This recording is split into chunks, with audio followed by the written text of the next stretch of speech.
Welcome to St. Joseph's Parish, Josephville, Missouri. Our church building is 150 years old this year. We'd like to share just a little bit of our history with you now.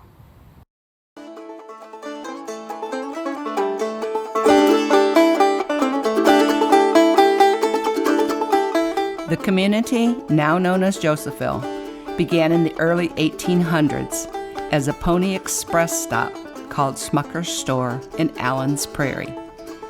The land was ceded through the federal grant under President Martin Van Buren by Joseph Allen around 1837. Allen settled on a farm and, along with a group of other French and English settlers from the Virginias, made improvements to the land, erected buildings, then sold the land and moved on. The majority of permanent settlers were German immigrants who were able to purchase the land for $1.25 per acre. One of these immigrants was Anton Kirsting, who purchased the Allen property. In 1848, a parish began to organize when Kirsting held church services in his log home, a home which stands on Highway P today. It was about this time that the area began to be known as Josephville. In 1852, Kirsting donated 10 acres of farmland to the congregation for a parish. I have to stop and think now, great-great-great-grandfather donated the 10 acres for the church that is built here. And I'm very proud of that. A log church, 26 by 59 feet, was constructed. The first pastor of record was Father John Bokes. The first baptism occurred in 1857 with the christening of Gerald Brune, son of Christopher Brune and Catherine Kuhlman. Construction of the parish rectory began in 1857, but the building burned down one Sunday morning during High Mass. Father Conrad Tintrup arrived in 1858 and rebuilt the house. He also constructed a school and a teacher's home in 1859. The brick school was eventually converted into a sister's house. Father Theodore Cranehart came to Josephville in 1868, and in 1870, the cornerstone for a new church was laid. Construction continued through 1872. St. Joseph Church has been referred to as the oldest homemade church in the area. This is because clay for the bricks was dug from the Brickyard Pond, an area of red clay on the farm located across the road from the church. The bricks were baked on the spot on Leonard Rothermick's farm at a cost of $4 per 1,000. I think the building in itself is just beautiful, and I love the history that I've learned about it, how the bricks were made locally across the street. Lumber for the church floors and the communion rail came from the trees of parishioners' farms. Local masons and carpenters did the work, and on October 6, 1872, the new church was dedicated by Reverend Henry Mulesiepen, Vicar General of the Archdiocese of St. Louis. Father Anthony Aker was named pastor in 1900 and served St. Joseph Parish for 21 years. During that time, the church received its first central heating system. It was also during the time of Father Aker's service to the parish that one of the most outstanding feats by the parishioners was accomplished. The foundation under the front part of the church had, over the years, begun to weaken and the steeple began to lean. Men of St. Joseph Parish, with supervision from a St. Louis firm, but without advanced equipment, literally pushed the steeple back into place and reinforced the foundation at the same time. I think just the brick structure itself is incredible. I mean, just when you look at how tall that steeple is and think about they did that 150 years ago, that's amazing. In 1922, Father Christian Schluffers was named pastor. He died suddenly in June of 1924. During his administration, another school building was erected and electricity was installed in all the parish buildings. Father Schluffers was succeeded for 1 year by Father Bernard Groner. Father John Lakebrink served as administrator for several months, and that same year, Father John Schramm became the 7th St. Joseph pastor. During this time, he celebrated his Golden and Diamond Jubilee as a priest. He died in 1950 at the age of 94. Father Julian Meyer came to St. Joseph in 1943, and in May of 1947, the northwest corner of the church was struck by lightning. I remember I was in the 6th grade when the church was hit by lightning, and it was a really big storm going on, and I was just looking outside the windows, and all of a sudden there was this huge fireball that hit the roof, and it bounced 3 times, I think, across the roof of the church, and which caused a fire. And that was scary. 6 weeks later, a tornado struck the same corner. The church was badly damaged, and at first it was thought that it could not be repaired. I think it was the northwest corner by the choir loft back there. And then Father said, I think God wants his church fixed. So that's when they started working on it then. Once again, lumber was donated from parish farms. At this time, the church was completely redecorated. Father John Wieberg was the 9th pastor from 1950 to 1961.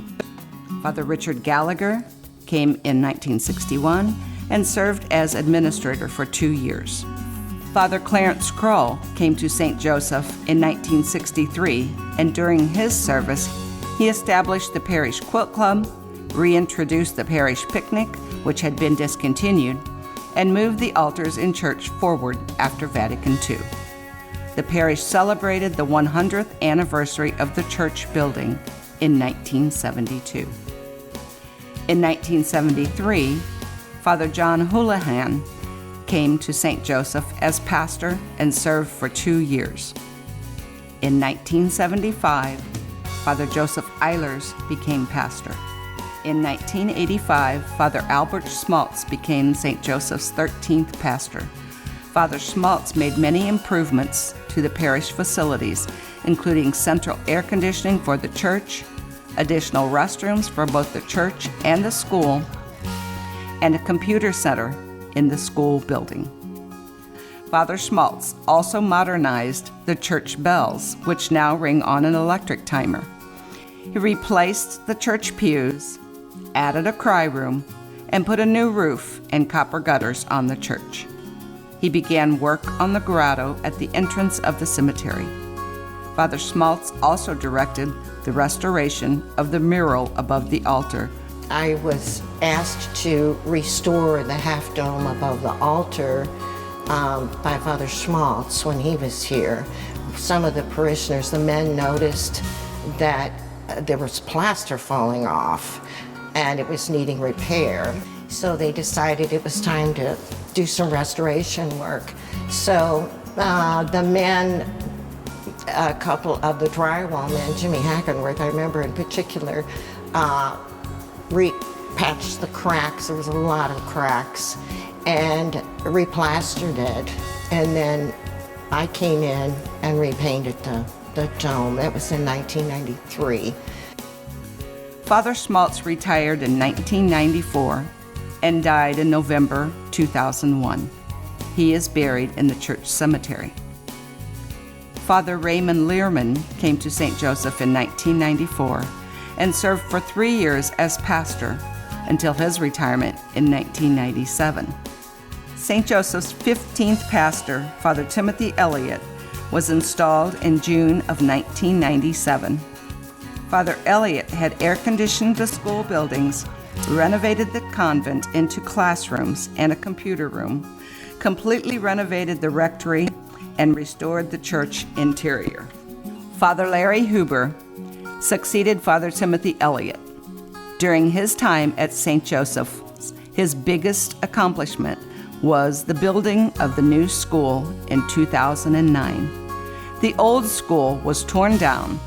They salvaged many bricks from the old school, and those bricks were used to build the first columbarium in the front of the cemetery. Hello, I'm Father Bob Sampson. I'm pastor of St. Joseph Parish here in Josephville, Missouri. I've been here over 9 years.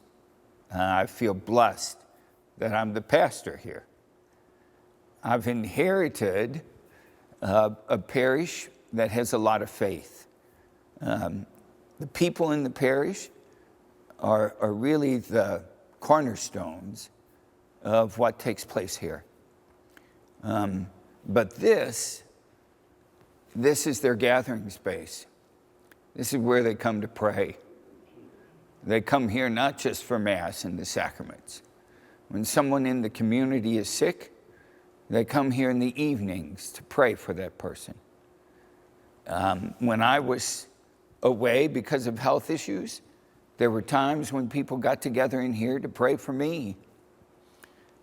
This is our meeting place with the Lord, and it has been our meeting place with the Lord for 150 years.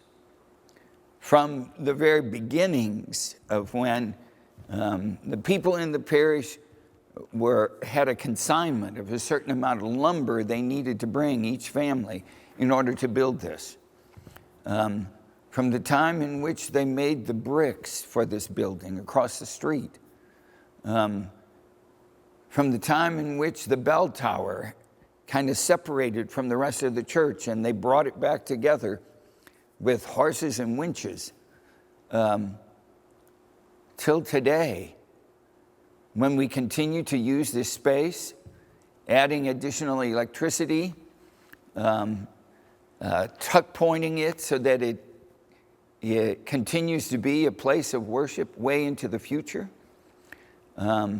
as well as putting on roofs that are supposed to last forever. This place has been the focus of the people of St. Joseph Parish.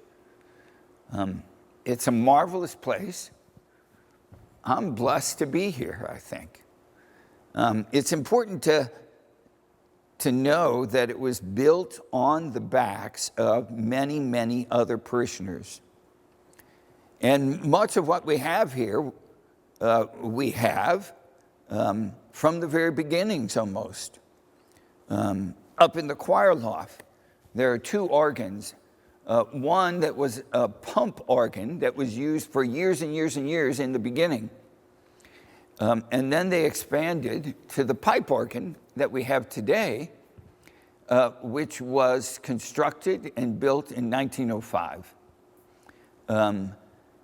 and in which we had modified just within the past 5 or 6 years. Everything we have here is based on what was brought here in the past and has been enhanced generation after generation after generation to meet the needs of the parish. Never has there ever been a talk of building another church. Never. And if you talk to people who have come to Josephville, the first thing they'll talk about is our church. That's what they remember.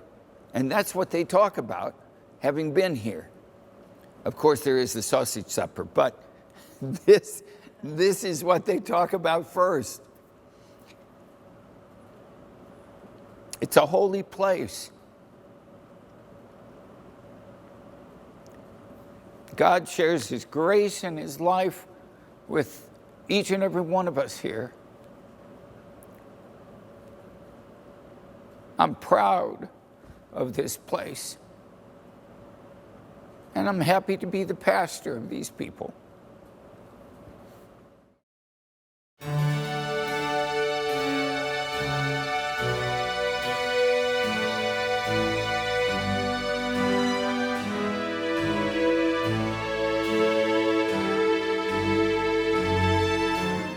We moved here in 1966, so I've been here for 55 years. And even though I live out of town in Winslow, I still come back here because I love the church, the beauty of the church. I have never seen a church this really as beautiful.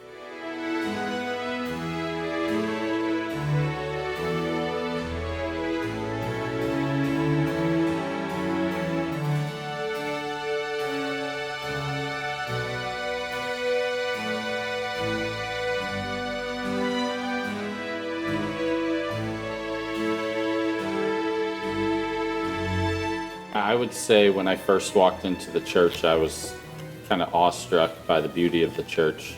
Everything from the paintings of the saints to painting above the altar with St. Joseph, with the angels. It was kind of a breathtaking moment the first time I walked into the church.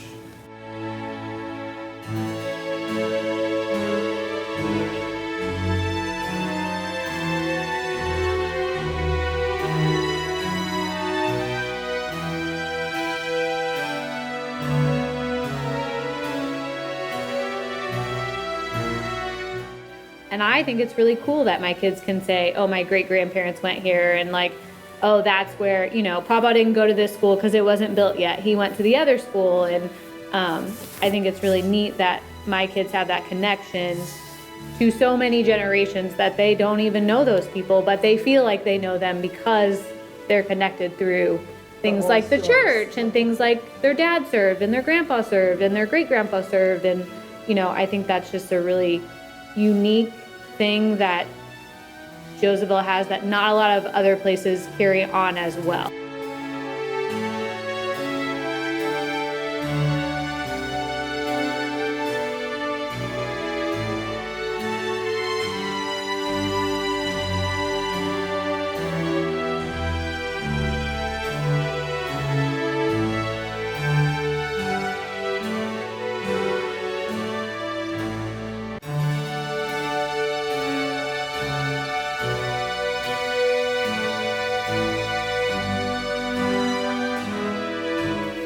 We'll never forget the first time that we came to the church and we walked inside, and it was just so beautiful. It took our breath away.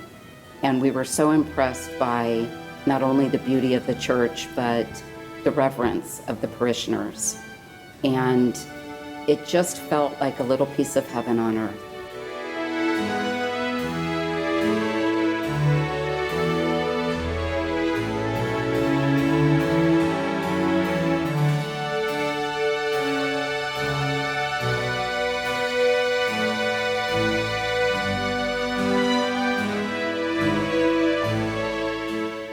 To school here, made my first communion, was confirmed, was married, and someday I guess I'll be buried here too.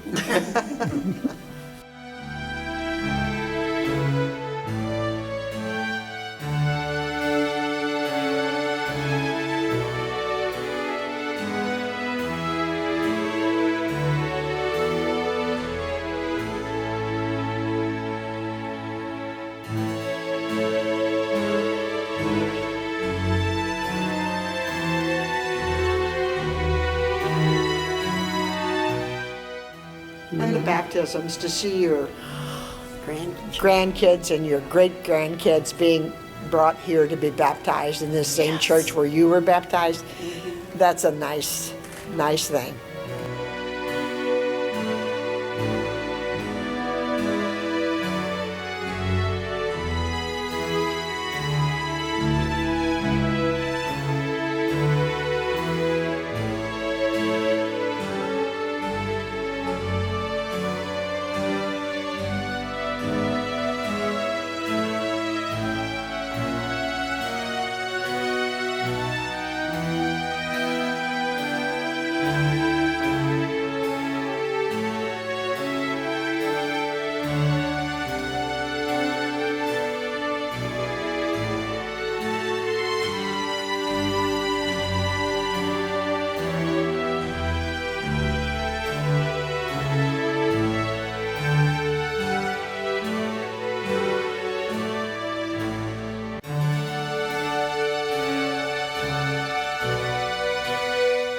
when I was a kid, see, our farm is a mile down the road.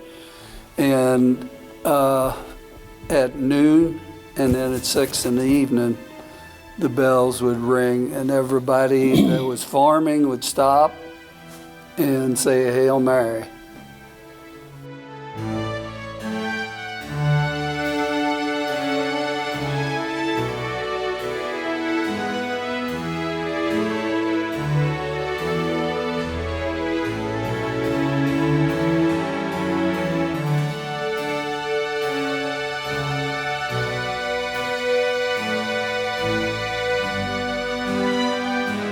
I played the organ for many years for Mass. It started out not as an electrified organ. You had to have someone pump it. Really? Yeah, the organ's over 100 years old. Yep. And so then I don't remember exactly when it was electrified. And also I became involved with the school kids with their Christmas plays, and I did that for almost 20 years. So I have a little bit invested in St. Joe's Parish.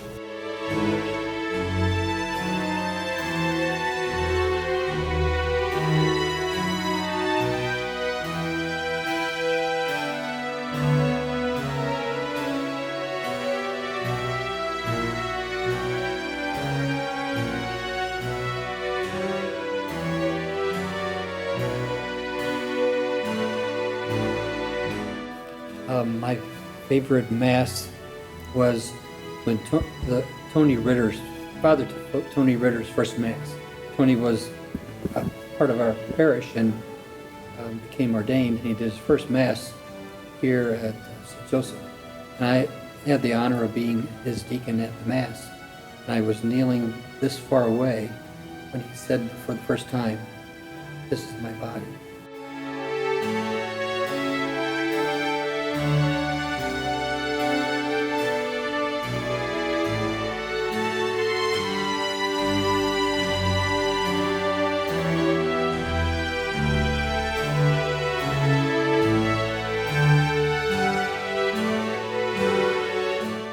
Josephville is a special place, and I think one of the reasons for that is when you come to our church, it's very reverent, it's quiet when you come here. It's a beautiful setting. It's the Lord's house. It's our parish, but it's His house. And I know a lot of people, when they come here, they enjoy being in Josephville because it's not a mega church. It's God's house. When you're here, you feel you're part of His house. You're not a number. You're a member of His family, and you can feel that presence when you're here in this community.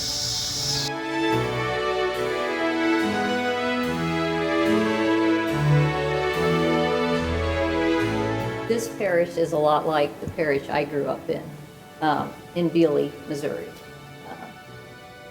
Everybody knows everybody. It's a community above everything else. It feels like home.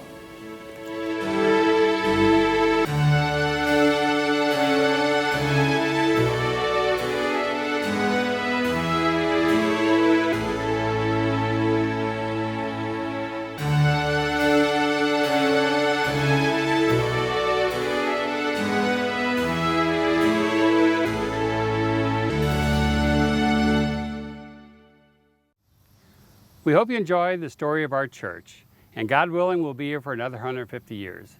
And one more thing. Happy 150th anniversary, St. Joseph's Parish.